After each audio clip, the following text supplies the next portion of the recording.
Walang takas sa batas ang isang individual na may kasong attempted homicide matapos itong arestuhin ng mga otoridad sa Eastern Samar.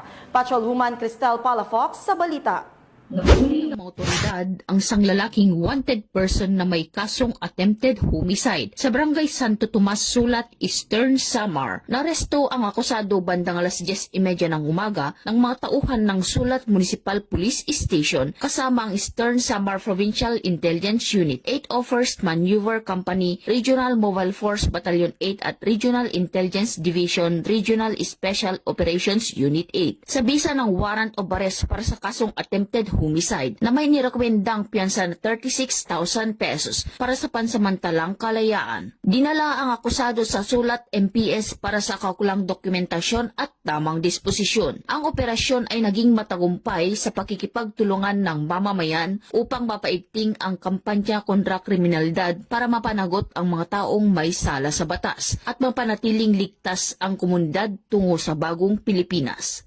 Mula dito sa Eastern Visayas, ako ang inyong PNN correspondent, Patrolwoman Palafox, alagad ng batas, tagataguyod ng Balitang Pulis.